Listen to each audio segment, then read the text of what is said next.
Legends, good morning and welcome. This is the Gym Boss Podcast. I'm 2 days in a row now doing these early in the morning. It's 6:01 in the AM, literally in the car park, about to go into the gym. And my days are crazy busy at the moment, crazy busy. We're in a good growth phase, which has been carried on we've actually been growing for the past 6 months quite consistently. And that is good, and that also brings along its own challenges as well, with having to bring on team and staff and stuff. And I'll be sharing some more insights about that stuff, maybe on other podcasts. But today's episode is about for gym owners that are wanting to write ads.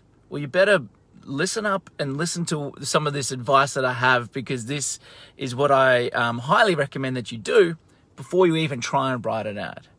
And before I even get into all that, as I said yesterday, if this is your first time here, welcome. We are a podcast. If you're watching this or if you're listening to this, however you are consuming this right now, we're a podcast for gym owners. And we talk a lot about sales and marketing particularly, right? But there are other things that we bring to the table, like team, all sorts of different elements, personal development, whatnot, to be able to actually grow your business and all the things that gym owners need to be able to be successful, to be able to grow and to be able to then ascend to that level of the business owner, instead of being stuck in the weeds and doing all the jobs. Being able to be the business owner, like rising above and being able to manage the business and be the owner working on it, not in it in every detail. So if that's you and you're a gym owner, anytime you're listening to, anytime during this you're listening to it and you're like, you know what, I need some help with my advertising, go to iwantgymleads.com. That's iwantgymleads.com, and we could talk about how we can do it for you. But today's topic, before you write an ad, watch this or listen to this. So, backstory. We have a client who's actually got a really cool niche, but don't be discouraged if you don't have the same niche, because it's pretty different. But the strategies and principles apply to no matter what niche you're in. So if you're Pilates, if you're CrossFit, if you're group training, if you're whatever, one-on-one personal training, this process still applies. But this guy's niche, I'll leave his name out because I don't want to use people's names in here without their permission, but his niche is golfers. So he does strength and conditioning stuff for golfers and mobility, and it's highly customized one-on-one personal training that he does, but specifically for dudes that want to be better at playing golf. So we had an ad campaign up, and it was going with okay results. So we got on the phone together and we did this first step, which is heavy research. So we did some research with him initially, like we got an onboarding form where people fill it out and complete it on their own. But after seeing the results that we got initially, they were average. And so I knew we needed to go do detailed research next. So we got on the phone and we spent a good hour, and we went over 4 key questions. And went in really heavy detail into the 4 questions over the course of the hour. And that's what I recommend for you. So there's a couple of points to this. So number 1 is do your research. Okay, do your research before you try and write the ad. And so we got on the phone and we started talking, and I was like, great, I want to know how they talk. I want to know what's going on in their head. I want to know exactly how a gym owner, how a golfing person thinks, and what they're worried about and what they want to achieve and all that stuff. And so here's the 4 key questions that we covered that you can then use as well. So if you've got a pen and paper handy, jot these down, because these will serve you well, and this is what serves me well every time I need to go into heavy detail and research. So instead of looking at what do you have in your gym, and what programs do you offer and all that sort of stuff, that's good, but they're just bullet points. Note them down. That's not what this is about. What this is about is we're doing research on the ideal client. This has nothing to do with your gym just yet. just yet, okay? So the ideal client, because that's who we're advertising to and that's who we're trying to attract, so we need to know them almost better than what they know themselves.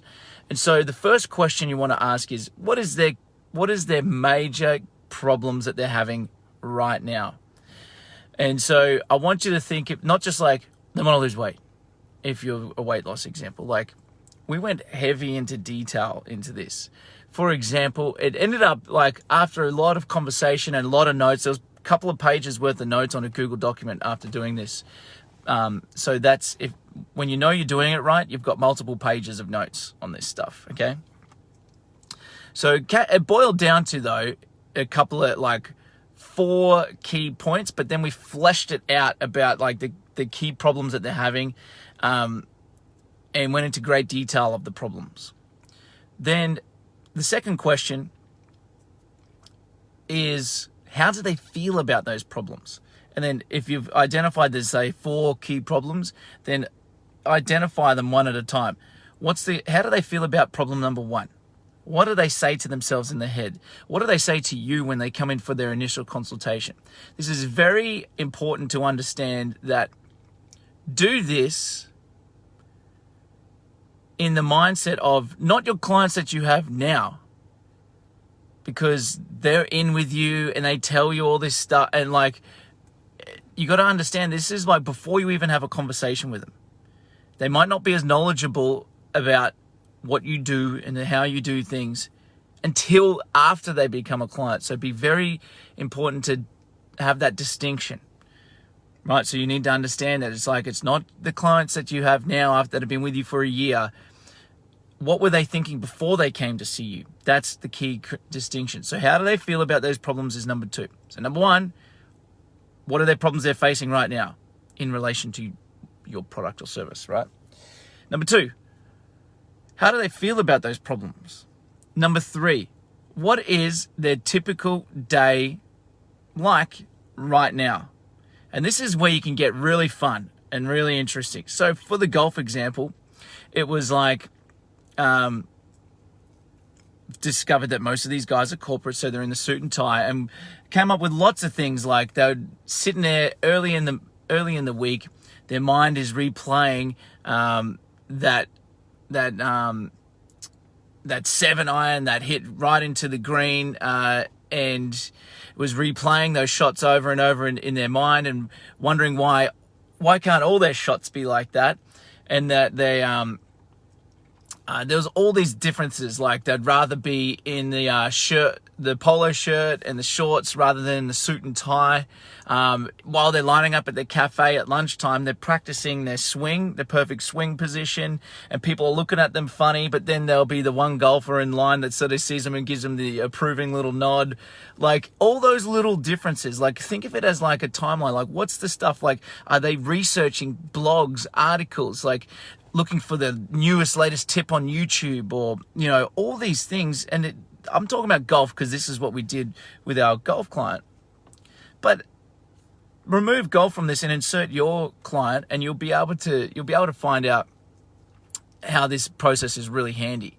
And so go through and be really descriptive of the day. What are they thinking about when they're driving? You know, what conversations are they having? What are they hearing? What are they saying? What are they doing on an average sort of day? Because if you can get into the thoughts, you can get into the actions, you can get into like the experiences that they're having on a sort of average day or an average week right now, before their problem is fixed, then that is key. That's gold. So number 1, write down problems now. How do they feel about their problems now?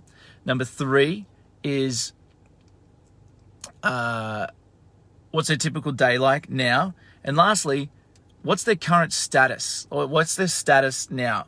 This could be social status, friendship status, monetary status, relationship status. Okay, there could be all of those things, and how they feel about that now.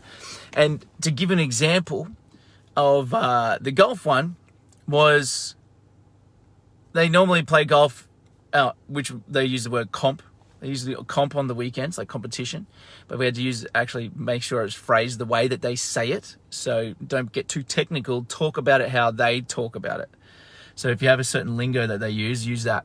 Then it was comp, and the ego is bruised and they feel embarrassed because they are the one in their group each week that's shooting off the highest handicap, because the handicap is how they measure everything.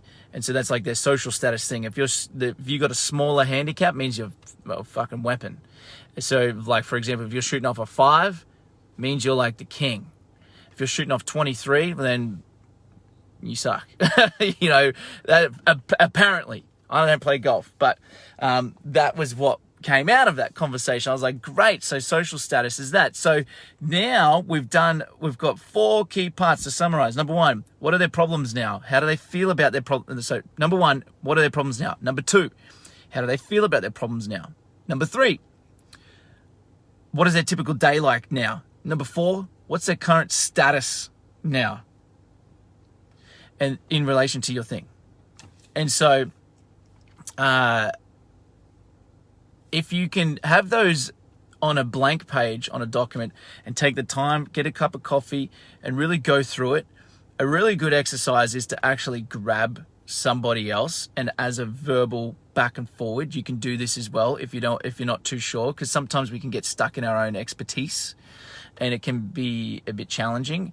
And so needed to have those probing questions to ask somebody, and ideally it's somebody that's the ideal client that you're trying to do the research on. So if you've got great clients in your gym, ask them, hey, what were you thinking before you actually started? What was your biggest problems before you came? And like, you know, shout them a coffee and go, hey, look, can I ask you a couple of questions? Sit down for like 20, 30 minutes or whatever and go through it. That would be my tips and takeaways. And to wrap this up in summary, I know there's been a lot of me talking, so I got to get off here because I got to get to the gym. And hopefully this has been helpful, by the way. Hopefully this has been helpful. This podcast is just literally me sharing things that I experience with our advertising agency for gyms to be able to help you. So hopefully this is valuable, because this is the thing between having great ads and like meh ads, okay, is doing your research. Now, I do want to say this to wrap this up. Don't try and write the ad while you're doing this. That's not what this is. You need to separate that. It's a different mindset that you're going through when you're doing research versus when you are writing ads. So what you need to do, this is simply the research phase. Research phase, find those 4 key parts, 4 key questions, go through it and try and not have any filter while you're writing this stuff down. Just take the notes, because you'll find little gems, little bits of gold in there. And so try and use the words that they use, the way that they would say it, the phrases and the slang and the languages and the thought processes and everything that the ideal client, how they would say it and how they would, what they're experiencing. And then what you want to do is you want to walk away from it for like a minimum 30 minutes. Go do something else. Or visit it the next day. Let it sit, let it marinate. Then you can come back and look at it, all your notes, and now in the frame of mind of like, cool, now I'm going to use all this information to write an ad. That's my tip for you. And that's how we do it at the agency. I know it might sound a little complex, but really ask the 4 questions, do the research, make sure you look through the lens of like just doing the research, and don't try and filter it, and don't try and write the ads, and don't try and discredit anything. Just take it down, simply collecting data, and really probe heavy to like get a lot of information, get multiple, like at least 2 pages worth of stuff with these questions. Then park it, come and revisit it in 30 minutes or later to be able to write the ads. And if you've enjoyed this, that's it. That's what I've got for you. I got to get to the gym. So if you've enjoyed it, share it. Share the love, man. Come on.